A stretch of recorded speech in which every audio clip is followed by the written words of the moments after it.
Meu querido irmão, minha querida irmã, professor da Escola Bíblica Dominical, é com grande prazer que nós te saudamos com a paz do Senhor. Já queremos desejar a você um feliz ano novo, embora já estejamos na, praticamente na segunda quinzena do mês, mas é a nossa primeira oportunidade de nos dirigirmos a você, desejando a bênção do Senhor que enriquece e não acrescenta dores sobre a sua vida no decorrer do ano de 2024. Estamos estudando hoje a segunda lição da revista Juvenis, que tem por título Da Lição, Depressão, como livrar-se dela. Estaremos tratando de um assunto extremamente atual e que envolve duas das mais importantes áreas da nossa vida, ou tempos da nossa vida.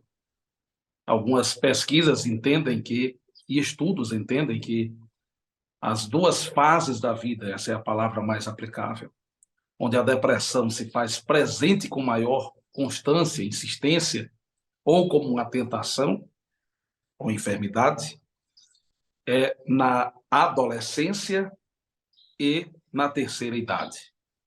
Nós vamos ver à luz das Escrituras que depressão é uma enfermidade, é uma doença. Vamos ver à luz da Bíblia que é possível ser tratada tanto de forma habitual, formal, com remédios, medicamentos, tratamentos, mas também e principalmente com os remédios espirituais, tratamento bíblico, da intimidade com Deus, da vida em oração. E eu quero convidar você para estarmos juntos nessa pequena jornada, nesta lição.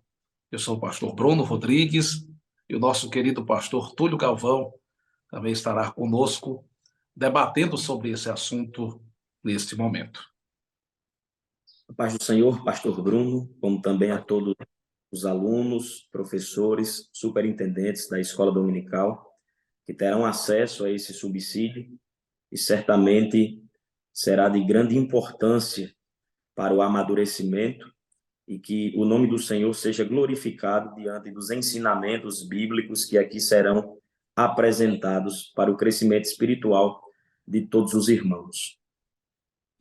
O texto que nós vamos usar está no Salmo 142, versículo 7, que diz: Tira a minha alma da prisão, para que eu louve o teu nome.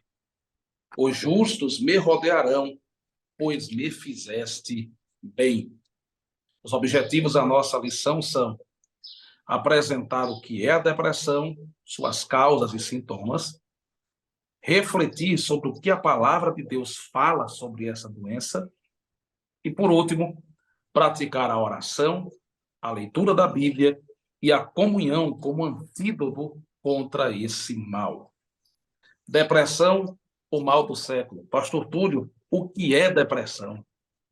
O que é depressão? O conceito de depressão está bem definido aqui na lição, que é depressão é uma doença. Etimologicamente, o termo depressão provém do latim. O prefixo de significa um movimento descendente ou de cima para baixo. E o termo pressio, que significa pressão. Depressão é, portanto, uma doença que causa tristeza, baixo autoestima, desânimo e pessimismo, entre outros. A Organização Mundial da Saúde, a OMS, classificou a depressão como um mal do século.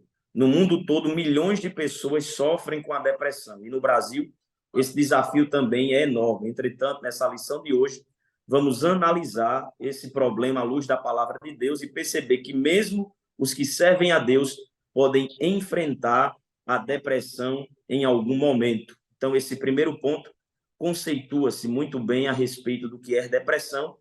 São a junção de dois termos, do prefixo de e do complemento pression, que traz essa ideia de pressão, e que também é o mal do século, e isso já é registrado pela Organização Mundial da Saúde, a OMS, e que certamente a depressão é uma doença e aqueles que assim a têm precisam de tratamento. Quais são as causas e os sintomas de uma pessoa depressiva? É importante a gente ter uma noção disso, por quê? Porque existem várias enfermidades de ordem psicossomática. A ansiedade, a síndrome do pânico, existe uma tristeza profunda que não pode ser confundida com a depressão, dentre outras e outras situações. A própria ansiedade pode levar uma pessoa à depressão, mas ela em si não é uma depressão. Uma tristeza profunda pode levar alguém à depressão, mas necessariamente não significa que é uma depressão. E nós vamos ver que existem sintomas de ordem genética. Eu mesmo tive a oportunidade de ser pastor de uma família em que praticamente todos os membros tinham inclinação depressiva, tinham características de uma pessoa ou de pessoas depressivas. Então, pode estar presente na genética. Isso é uma consequência natural da queda do homem lá no Jardim do Éden. Mas também pode estar ligada a fatores como o estresse, a ansiedade, nós acabamos de citar. O sedentarismo pode levar uma pessoa a estar deprimida. Traumas físicos, psicológicos, uma situação pode ser um gatilho utilizado para o início de uma depressão. E uma pessoa depressiva, ela tem os mais diversos sintomas. Quais são? Uma profunda tristeza. O pastor Túlio colocou muito bem, partindo da etimologia da palavra, que é uma pressão que empurra você para baixo. Perda do prazer em atividades habituais. Esta semana mesmo tive a oportunidade de tratar um jovem da igreja que sou pastor, acompanhá-lo, visitar a sua casa, ter uma conversa com ele. E esse rapaz tinha mudado comportamentos de forma abrupta. Não queria mais sair de casa, ir para a igreja, estar com pessoas. Isso é um sintoma de depressão. Problemas para dormir. Pessoas depressivas têm dificuldade com sono. Problemas com pensamentos suicidas. Isso aqui faz parte de um quadro de depressão. E vários personagens da Bíblia apresentam sintomas que podem ser enquadrados na depressão. E nós vamos falar como alguns deles conseguiram vencer isso. O que a Bíblia fala sobre depressão, pastor Túlio? O terceiro subtópico, o que a Bíblia fala sobre a depressão, é parte do pressuposto que esse termo depressão não aparece diretamente nos textos bíblicos. Porém, vários momentos a gente vamos ver que homens de Deus enfrentaram momentos de depressão. E um dos principais exemplos bíblicos que apresentam esses aspectos que denotam a depressão é o profeta Elias. Elias enfrentou muitas dificuldades em determinado momento da sua vida, a ponto de pedir a Deus que o levasse, pois não queria mais viver. E isso é um dos sintomas mais fortes que indicam uma pessoa em estado de depressão. Então, Elias foi um homem que orou e pediu para que não chovesse. Durante 3 anos e 6 meses não choveu. Orou e desceu fogo do céu. E assim encontrava-se nesse momento tão difícil da sua história, a ponto de pedir ao Senhor que o levasse. Então, o termo depressão a gente não encontra na Bíblia, porém, exemplos que apresentam essas características a gente observamos. E o principal deles é o exemplo de Elias, que trouxe todos esses traços que apontam características de uma pessoa depressiva: isolamento, pessoa que não quer se alimentar, com esse desejo constante de morrer. Então, essas são características, são aspectos que apontam a realidade de uma pessoa que está com depressão. E Elias traz muito bem esse exemplo bíblico que nos mostra todos esses pontos importantes. Uma questão importante sobre Elias, qual foi o gatilho que levou Elias a essa tristeza profunda que nós podemos encontrar indícios de uma depressão? Elias foi decepcionado. Ele teve uma grande decepção. Quando ele viu toda a atuação de Deus a seu favor, descendo o fogo do céu, a morte dos profetas de Baal e Astarote, Elias imaginava uma conversão nacional. Todo mundo está do lado de Deus. E não foi isso que aconteceu. Imediatamente, Jezabel lhe fez uma ameaça, e essa ameaça fez o profeta de Deus sentir essa pressão de cima para baixo. Então, Elias perdeu as forças. Uma das colocações que ele faz é: basta, eu não sou melhor do que meus pais. Ele estava frustrado, eu não consegui fazer nada melhor do que os meus pais. Na verdade, aquele sentimento de tristeza, de pressão empurrando para baixo foi tão grande que ele não considerou a grandeza do que tinha acontecido ali há pouco tempo. Desde ao fogo, quanto à chuva que desceu do céu depois de uma seca de 3 anos e 6 meses. Como foi que Deus tratou essa situação em Elias? Elias foi para um deserto, deixou o seu moço lá em Berseba, e o texto nos diz que quando ele deixou esse rapaz, ele foi caminhar para o deserto. Ele não queria a presença de ninguém, ele se isolou de todo mundo. Aqui está um indício. Passou o dia inteiro, caminhou, foi para debaixo de um pé de zimbro, e lá ele pediu ao Senhor a sua morte. Preste atenção que o pensamento suicida, na verdade, foi um pensamento de morte. Ele não pensou em tirar a própria vida. Ele pediu ao Senhor para que a tirasse. Como foi que Deus tratou?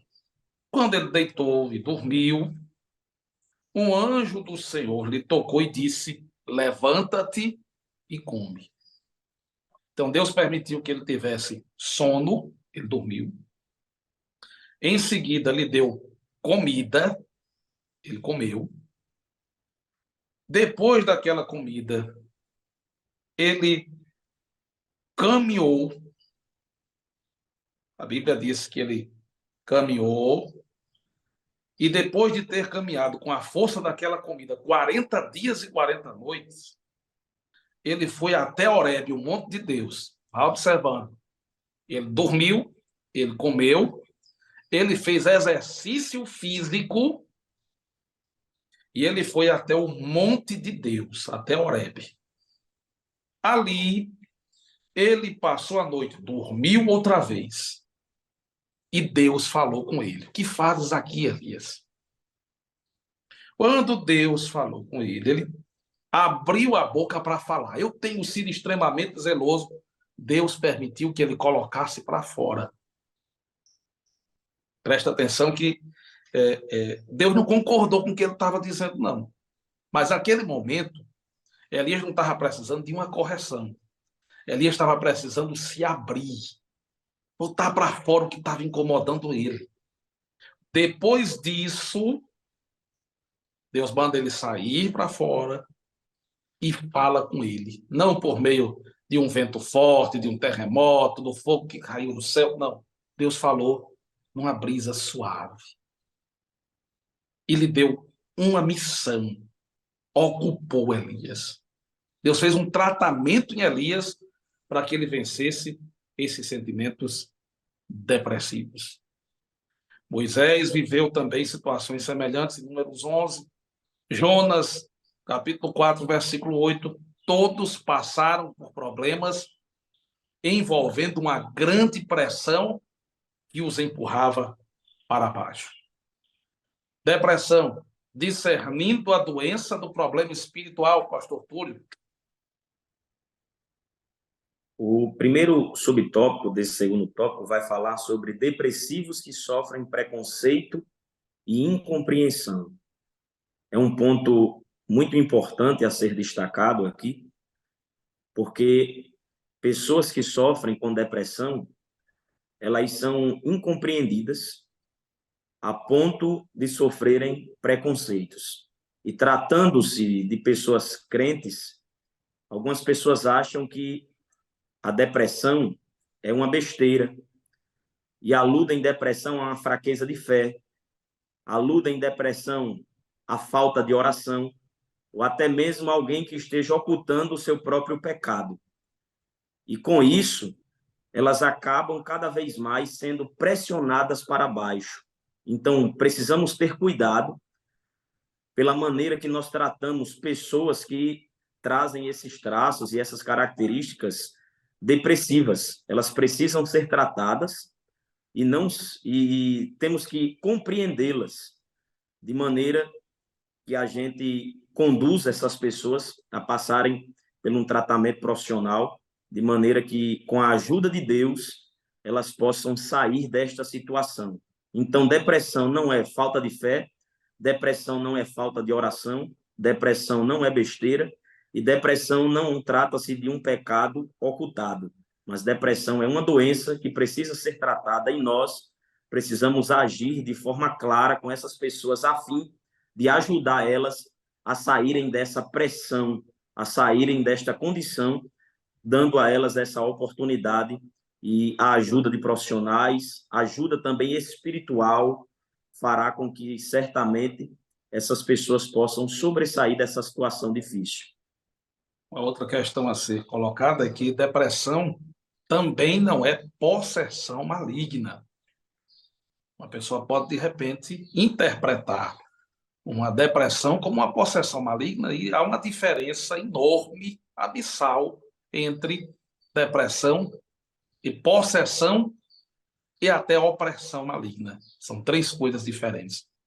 Uma pessoa deprimida, nós já explicamos à luz da lição, que pode ter diversos gatilhos para isso. Genético, um trauma, uma decepção. Várias situações podem se tornar um gatilho para essa pressão que empurra para baixo.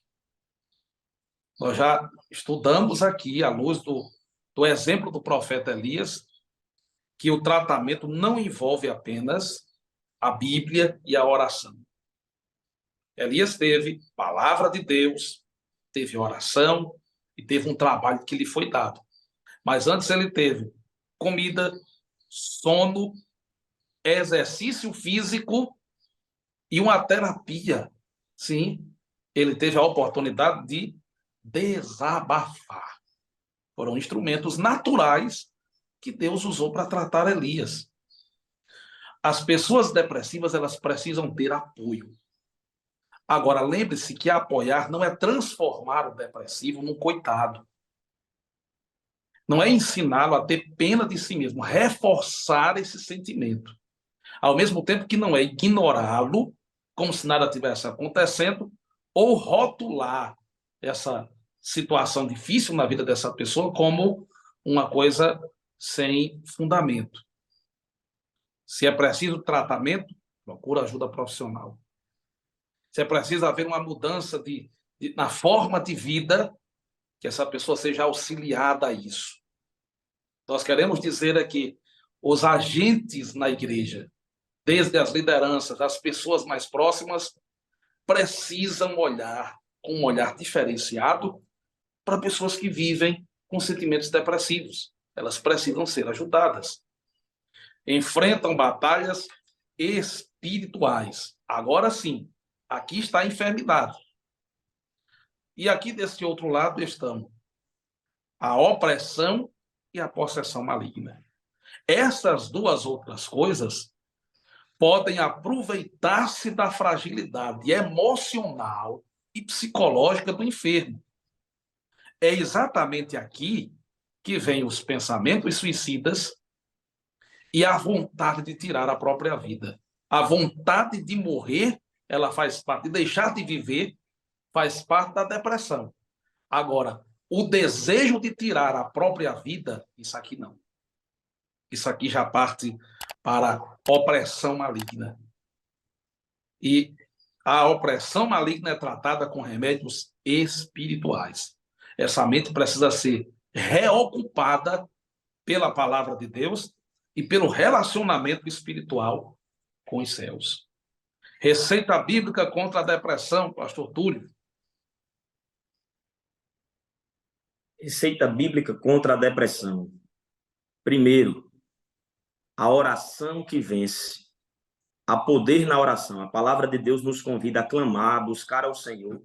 Jesus disse que devemos pedir, buscar e bater na porta por meio da oração. Em oração, o salmista conversou com sua própria alma e questionou: por que está abatida, ó minha alma, e por que perturbas em mim? Espere em Deus, pois ainda o louvarei na salvação da sua presença. Somos instados a orar sem cessar, a orar sempre. Então, a primeira coisa que nós devemos fazer é nos debruçar na oração, no clamor, se fortalecermos espiritualmente. E o método que Deus deixou para que nós possamos conversar com Ele, colocar diante dele todos os nossos dilemas, todas as nossas preocupações, a fim de buscar esse esvaziamento, o método mais eficaz é a oração. Então, a oração, ela nos imuniza a ponto de não chegarmos a esse tal ponto de ficarmos depressivos. Quando você perceber que você está caminhando para esse abismo, ore ao Senhor, busque forças nele, e o método eficaz para isso que o Senhor nos deixou é a oração. Orar sem cessar, orar sempre e nunca desfalecer, orar em tempo todo. Então, se você está enfrentando a depressão, confie no Senhor e busque a Ele em oração. Esse é o primeiro passo em que nós devemos assim obedecer para que pessoas que estejam depressivas saiam deste ponto tão difícil. E aqueles que estão iniciando e começando a entrarem nesse abismo, orem ao Senhor para que não caia nesta condição difícil. Segundo a palavra de Deus, que fortalece. A palavra precisa ser escudo na sua mente. Você precisa aprender a utilizar textos bíblicos para blindar a sua mente contra os pensamentos ruins. Na verdade, só existe uma alma que você pode conversar com ela. A sua alma. E nesse debate com a sua alma, enquanto ela está tentando descer, empurrada pela pressão para baixo, você, com a palavra, estimula a subir. Você usa a Bíblia, a palavra de Deus, para conversar consigo mesmo, para desmanchar as razões que a sua alma está procurando para se deprimir. A palavra de Deus, ela deve ser usada como escudo e como espada. Quando Jesus foi tentado lá no deserto, para cada tentação, Jesus tinha um versículo da Bíblia para se contrapor a Satanás. Para cada pensamento ruim, ocupe a sua mente com um pensamento bom. Para cada investida, para cada opressão, a fim de te deprimir, use a Bíblia como escudo e como espada. Por outro, pastor Túlio, a comunhão que sustenta. A comunhão que sustenta. Esse último ponto desse terceiro tópico é muito importante a gente destacar que Deus, ao formar o homem, a sua imagem e semelhança, um dos aspectos dessa imagem e semelhança é a imagem social. Deus não fez o homem para viver sozinho. E com isso, ele fez uma adjuntora para proteger o homem da solidão, de forma que nós precisamos sempre estar desfrutando desta comunhão, sempre estarmos desfrutando deste momento em que o Senhor nos proporciona a sermos esse ser social que se relaciona. Então, a comunhão que sustenta. É muito importante isso, nós desfrutarmos desse ponto importante na nossa vida. Então, Deus vai usar você, Deus vai usar seus amigos, Deus vai usar sua família como uma forma de você se socializar e se sentir cada vez mais amado pelos seus familiares, pelos seus irmãos na igreja, e assim imunizar você para se proteger cada vez mais desse sentimento de solidão que culminará nesse pedido de morte. Então, a comunhão é que sustenta. Deus lhe fez para ser um ser social, para ser um ser que se relaciona, e nós devemos preservar isso na nossa vida. Concluímos dizendo que essa geração que tem dificuldade de ouvir o não, ela se frustra com maior facilidade. Frustrações na área amorosa, está apaixonado e não é correspondido. Isso hoje é tratado de uma forma diferente de outrora, de forma muito mais emocional do que no passado, até mais vitimista. Mas nós não somos como os demais, nós somos cristãos. Nós temos a palavra de Deus, nós temos a oração, nós temos a comunhão dos santos, das pessoas que estão perto de nós. E se estivermos precisando de ajuda, que o orgulho não nos domine. Precisou de ajuda, busque ajuda, primeiro em Deus e segundo nas pessoas que estão perto de você. Não fique no fundo do poço, porque existe uma mão estendida para te tirar de lá. Deus abençoe a sua vida, em nome de Jesus. Amém.